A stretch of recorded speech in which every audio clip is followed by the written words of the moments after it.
As you may know, the Joint Aviation Authorities, JAA, and now the European Aviation Safety Agency, EASA, has tended to define the Air Transport Pilot's Licence, ATPL, in terms of multi-pilot commercial air transport in large aeroplanes.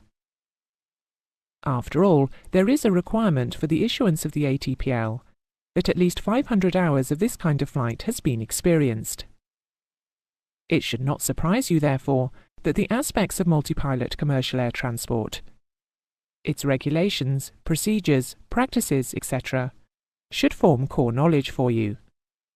That is, the knowledge that you can take from airline to airline and still find relevant.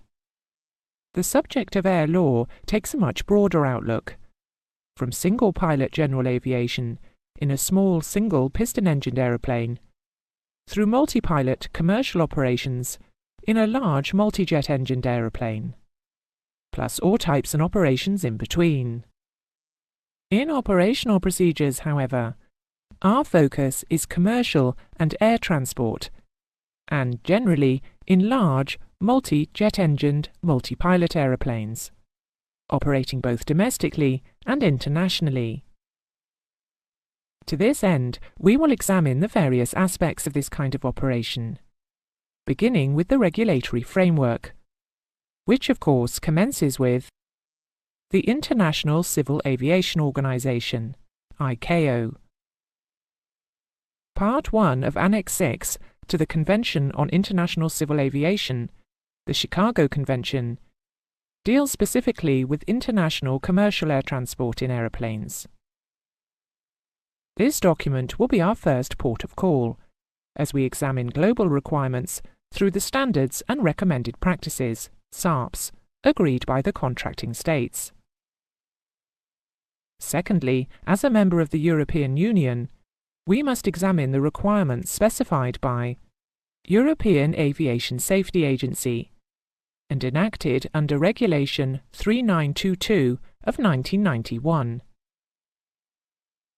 Annex 3 is the applicable document, known colloquially as EU OPS.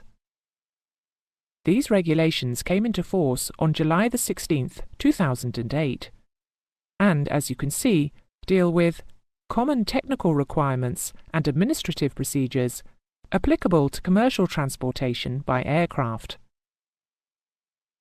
OPS 1 is the relevant part, as commercial air transportation, aeroplanes, is our subject of study. Scroll down the document to see its subject areas, that is, subparts A through S.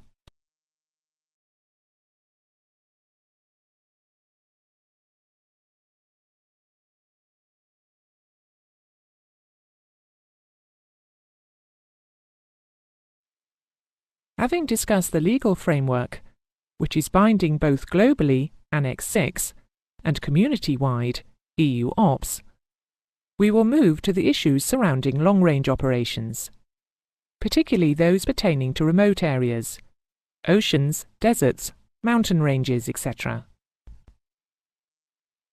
Finally, we will examine special operations and their effects on a large multi-jet-engined aeroplane, such as ditching, wake turbulence, contaminated runways, etc.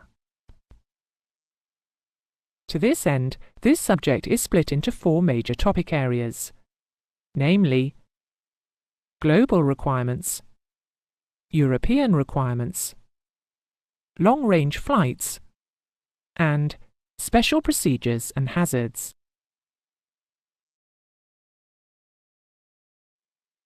As we have already seen, ICAO regulates international commercial air transport in aeroplanes through the standards and recommended practices within Part 1 of Annex 6 to the Chicago Convention. For those of you who have not yet completed the Air Law module, this convention, more correctly named the Convention on International Civil Aviation, reflected the views of the nations that agreed to its terms or articles. Hereafter, these nations will be known as the contracting states. The articles of the Convention were supplemented by Annexes 1 through 18, that contain the standards and recommended practices with which the contracting states agree to abide or consider. Standards are mandatory and must be implemented by each contracting state. The state may opt out, however, if it files a difference with ICAO, which explains its alternative method and that this method does not compromise safety. Recommended practices are voluntary. A contracting state may adopt them or not as it sees fit. There is no requirement to file a difference should the state not implement a recommended practice. Annex 6, Part 1 contains, therefore, the mandatory standards and voluntary recommended practices that are applicable to international commercial air transport in aeroplanes. Throughout this course, the regulations will be explained using everyday English. However, in order to be complete, the legal language will be extracted from the relevant documents and displayed on the screen. For example, shown here is the actual wording of Chapter 2, Applicability. Avoid reading this text during the narration, as this will only confuse you. So, let's see what the remainder of the document has to say.